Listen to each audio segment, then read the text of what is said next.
Today, I want to talk about the news a little bit.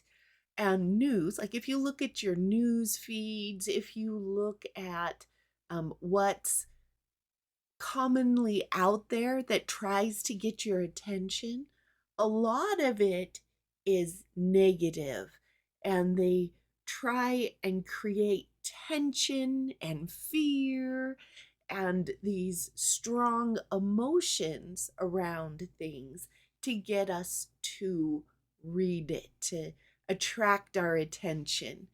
And it can create biases or beliefs or thoughts in us that is not helpful for understanding, for learning, for connection, for pretty much anything. And I'm going to talk about one of those words that we hear a lot about, and that is narcissism or people with narcissistic tendencies. And here's the thing, we all have narcissistic tendencies at different times and in different areas of our lives. Children are great by their very nature, and we have the privilege and responsibility of raising them. It can be challenging at times. Let's talk about it. Hi, I'm Cynthia Armstrong. I'm a general and a special education teacher. I homeschooled my own children for 5 years, and I talk about those things that I've studied in the academic world and in the alternative world that really um, brings that light and that joy into my life, and that helps me to bring it to my children and my students. I want to give you two definitions. And I want you to think about now, what is the word that this definition goes to? Okay, and I'm going to read this. So, a person who has an excessive interest in or admiration of themselves. And the second definition is thinking only of oneself without regard for the feelings or the desires of others, self-centered. Okay, now between those two definitions, which one do you think is narcissism or narcissistic? It's really hard to tell. Okay, so this is the thing that I kind of want you to notice. One word uh, is narcissist for a definition, and the second one is egocentric. And so there's a lot of overlap in those definitions. And I'm going to say I am not a psychologist. I learn a lot, and I feel like once we start labeling, anxious, narcissistic, uh, and we give labels, they have OCD, they have, and we give personality disorders, right? We give these definitions and we say that's the problem. But here's the thing, those are not problems, those are symptoms. And so I want to get down to what is that base reason? What is the real problem? And all those problems relate to our brains, right? To our neurological connections that we make. And we can unconnect them and reconnect them in different ways. We call that neuroplasticity.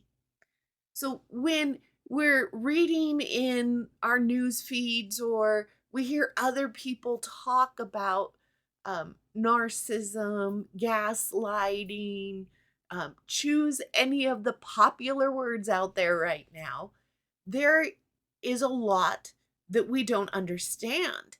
And actually, we might actually have show off some of our narcissistic tendencies when we start using those words and labeling other people. I know more. I've got all the answers. or at least I've got this answer. You're a narcissist, or you're behaving like a narcissist. Uh, but when it comes to children, children are natural narcissists, right? But we call it egocentric then. We call it egocentric.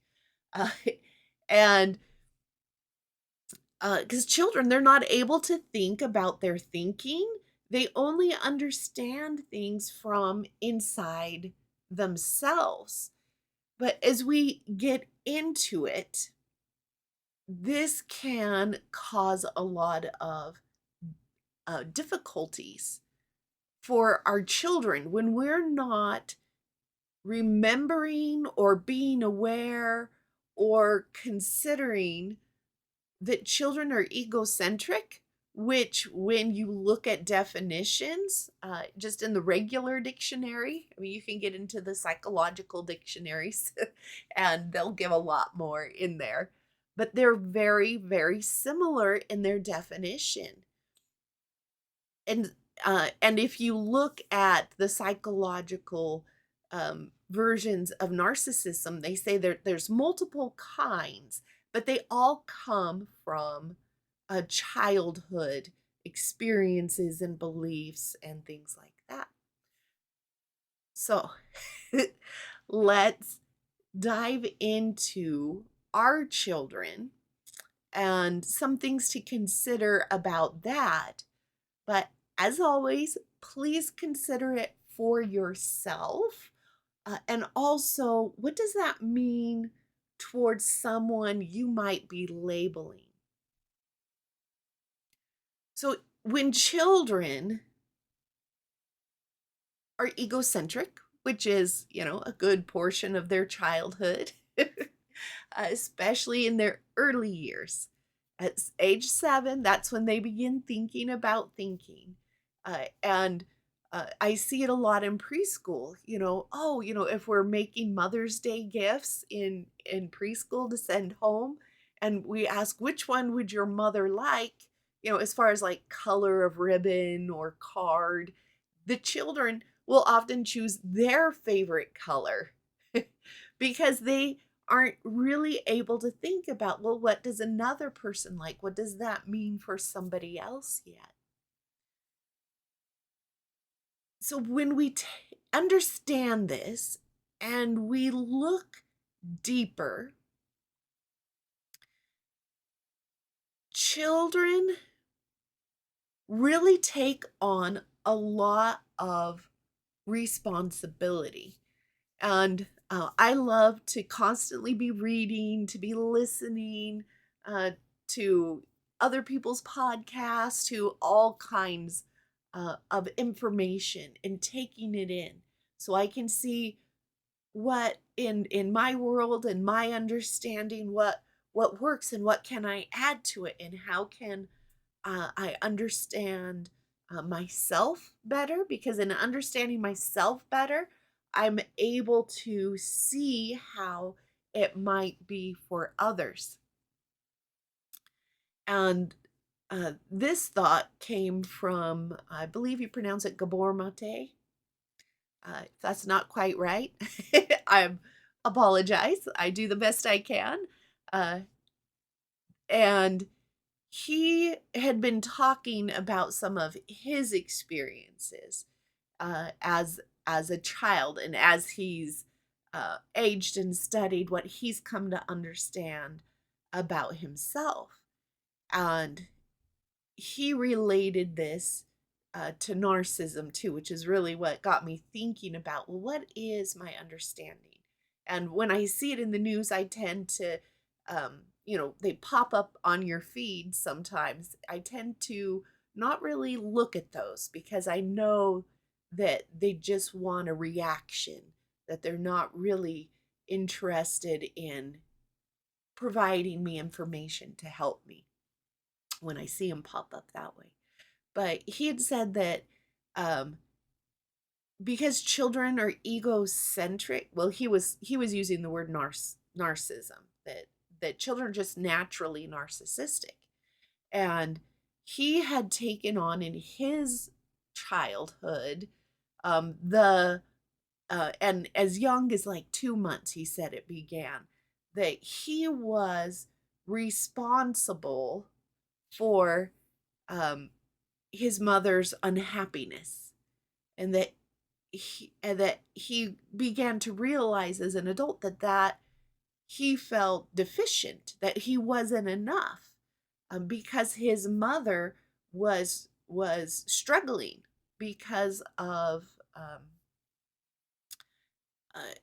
the all the things that were going on with the Jewish population during the World War, right? So the concentration camps, and both of his grandparents had died, and his father was in a work camp, and his mother even, sent him off with a stranger for several weeks to keep him safe.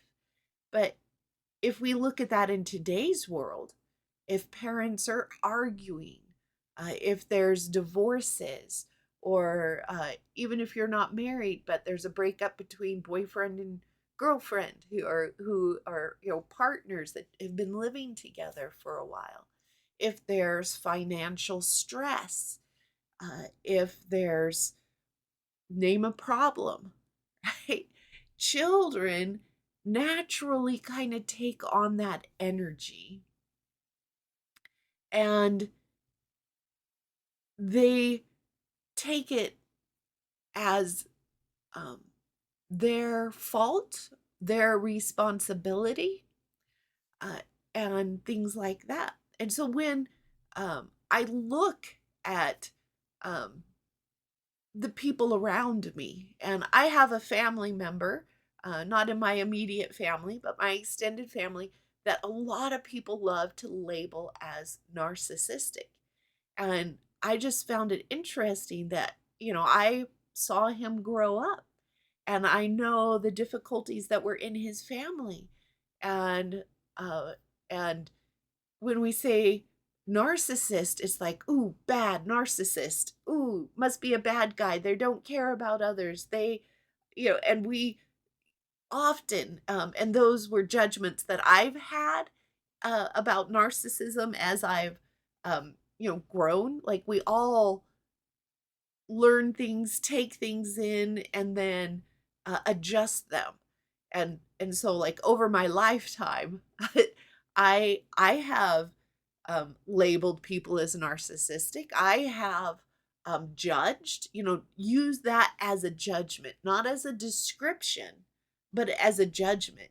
And it's so funny how we say, oh, well, they're children, they're egocentric. And we're like, okay with that because that's how children are.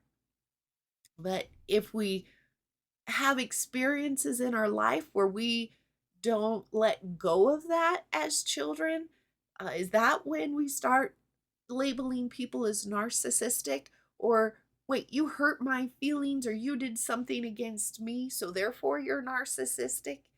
Uh, how does that work in there? But with children, when we understand that, we see that they're taking on more than we even realize, than they know, because they're not thinking about their thinking. This is all their subconscious, right? That they just take it in, and they create these meanings around it without choosing those meanings. And that allows us to understand a little bit more so that we can have discussions, so that we can help them to see and to understand better how we are responsible for only certain things. Uh, and if we look at this uh, as a parent, right? We want our children to behave a certain way because we know better. We want our children to choose certain things because we know better. And we don't want our children to have to suffer like we suffered. Or we don't want our children to um, go to certain schools, or we want them to go to certain schools. Only these certain schools are good enough. And we take on what we can consider under these definitions narcissistic tendencies, right? It's about me. I know more. I know better. You're not allowed to think for yourself because I know better. And so I'm not trying to do anything other than get you to think and to perhaps understand how little we know and how little we can know about other people and even about our own children. And even if you consider it sometimes a little bit about ourselves, because it's a discovery for us. uh, I don't know anybody who so thoroughly knows themselves that they don't discover more about themselves, even about their past and their experiences, and understanding it in a new way. So as we hear words that like excite us, that get us all riled up or defensive or things like that, really consider, is that enough information to make that judgment on? Is there more that I don't know, that perhaps the people don't know to present to me? And to really consider our children's behaviors coming from the idea that they're just naturally narcissistic or egocentric, or use whatever word helps you to understand that better. And that as our children grow, are we enabling them to think and feel and discover who they are? And, letting go of some of those expectations or beliefs or ideas that we know better, and that this is the only way. So remember, children are great by their very natures, and we have that privilege and that responsibility to teach them. Hi friends, Cynthia Armstrong here. Thanks for joining us today. Please make sure that you subscribe to our channel so you can see when new videos come out, and like this one. It is such a responsibility and a challenge to raise great kids, and we are here to help you along that journey to make it as enjoyable and fun and fulfilling as possible. Please check out our website, www.raisinggreatkids.net, and I will leave that in the description below.